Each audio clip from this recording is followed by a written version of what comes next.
Alone in her dimly lit apartment, Savannah meticulously arranged her arsenal. Each room was strategically outfitted with weapons blades, glinting under the soft glow of the lamps, handguns within easy reach. Her fingers lingered on the cold steel, a stark reminder of the imminent confrontation. The anticipation was almost palpable, the air thick with tension and the subtle hum of her anxiety. As the clock's minute hand inched toward midnight, Savannah's heart raced, her thoughts a tumultuous sea. "I've faced worse," she reminded herself, striving to quell her rising fear. She recalled the countless supernatural encounters she'd survived, each a testament to her resilience. Yet the prospect of facing this challenge alone sent a shiver down her spine. Outside, a sudden scuffle shattered the silence, a sinister prelude to the night's main event. A muffled thud against her front door sent her pulse racing. She glanced at her array of weapons, silently vowing to stand her ground. With less than 10 minutes to midnight, she surveyed her studio, a bastion against the unknown. Despite her readiness, a pang of disappointment washed over her. She had hoped, perhaps naively, for Azrael's support, longing for some camaraderie in this battle. The emptiness of the room echoed her solitude. The door alarm chirped with 4 minutes left, snapping her out of her reverie. Savannah approached cautiously, her hand instinctively reaching for the gun at her belt. She mustered a smile, masking her unease as she opened the door. The man on her doorstep was tall, lanky, dressed in an exquisite suit that belied the gravity of the situation. His aura, a deep crimson unlike any she had seen before, set off alarms in her mind. "Savannah Del Seno?" He inquired, his tone laced with amusement. "Are you human?" She blurted out, her usual tact abandoned in the face of this anomaly. Adrenaline surged through her veins, priming her for battle. "I am not." He replied calmly. In a swift motion, Savannah slammed the door and retreated to the kitchen, her mind racing. She grabbed a bottle of wine, seeking some semblance of normalcy amid the chaos. The wine's rich aroma offered a brief respite as she took a long gulp. Ignoring the door's chirp, she moved to the sitting area, only to freeze in shock. The man, defying all logic, was already there, holding the wine bottle that slipped from her hand. "Time manipulation." He said by way of explanation, setting it down. Savannah's mind whirled as she dashed to her bedroom, returning with a handgun aimed at him. "Will this kill you?" she asked, her voice steady despite her inner turmoil. "No, He replied with a half-smile. it would be a pity to ruin this suit." She watched him uncork the wine and pour 2 glasses, his movements fluid and almost hypnotic. Savannah's grip on the gun remained firm. "I'm Apollyon. He introduced himself. I believe I have something of yours." Savannah's stance softened slightly, curiosity intermingling with her resolve. "My soul," she stated, not as a question but as a fact. She accepted the glass, her gaze never leaving his. "Why are you here? Also, you're early." Apollyon sipped his wine, the glass catching the dim light.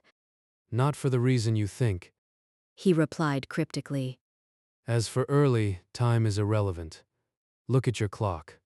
Savannah looked up at the clock. It still showed 4 minutes until midnight with the second hand frozen. "Can you turn back time? If so, how specific can you get with that? I have a few moments of my life I'd like to revisit." "I should first apologize for imprisoning your protective detail. The Guardians Elite are a formidable group, but I couldn't risk harm to you if they brought guns to a demon fight." Savannah weighed her options. The presence of this being, Apollyon, altered everything. She had braced for a fight, not a riddle-laden conversation over wine. Yet here she was, gun in one hand, wine in the other, confronting a creature whose motives were as enigmatic as his abilities. "Tell me, why would you marry a man weak enough to be possessed on his wedding day?" He asked. "I wanted a wedding. My turn. What kind of being collects the souls of unborn children?" "I do not choose the deals. I merely agree to their terms. Apollyon replied, searching her face. I'm curious. Would you have gone through with it? Walked down the aisle in that beautiful dress, looked him in the eye, and said, I do? Yes, no, maybe, Savannah answered quickly, followed by a sip of wine. Where do you stand in the hierarchy of the Creator God, divine ones, pantheon gods, hybrid beings, and regular humans? I find it counterproductive to challenge the creator of all things, and the others are not worth my time. Now, He paused. was your decision influenced by a desire for a wedding before being claimed by a demon? Savannah emptied her glass, her anxiety mounting. A palm reader once told me I'd be claimed by both an angel and a demon after death. Then she crossed herself, spat on the floor, and kicked me out of her caravan. He began to speak, but she raised her hand, refusing to let him control her narrative. I found out that not a single firstborn Del Zeno female has lived past 30 in over 1,000 years. The mood shifted as he processed her words. What did you do to them? She demanded. Most of the firstborn daughters welcomed the chance to escape their tyrannical fathers or abusive husbands. He said, pausing to let her absorb his words. Her father had been a monster who sent her to boarding school as soon as she could walk. What did you do to them? She repeated. Some were rescued from a horrid existence, educated, and then offered employment in the underworld. So you killed them, she accused. A soul can only be transferred before or after life. Apollyon explained. And the others? She demanded. Their stories are no longer mine to tell, but no harm came to them at my hands. I'm dead. Give me back my soul, I find it amusing that you think you're dead. he said. Reborn as a soul reaper, whatever. The point is, I want my soul back. Here's my final question, Savannah Del Seno. Are you happy? We need more wine. Savannah deflected and started toward the kitchen for another bottle. Please, sit. He said as he motioned toward the full bottle of wine where an empty one had stood. There are perks to not being human. That's a neat party trick, she said. His smile surprised her. Everything about the situation she found herself in was wrong. What was the point of taking 20 years' worth of various martial arts training if in the end they settled their differences over wine? There is an archangel who is desperately attempting to get into this building. Apollyon said. Azrael. It's his stupid fault for leaving me alone when a demon was coming to claim my soul. Savannah felt no compassion for Azrael's plight. He's quite determined. Apollyon said with a slight question to his tone. When she didn't respond, he changed the subject.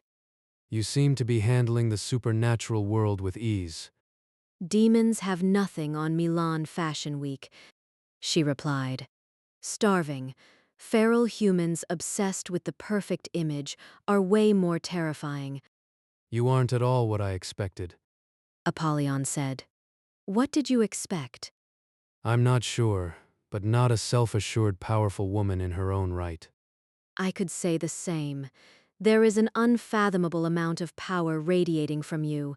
It wouldn't surprise me if you could squash me like a bug just by thinking about it, but I'm not afraid of you, and I'm even contemplating putting down the gun. Please, keep it if it makes you feel better.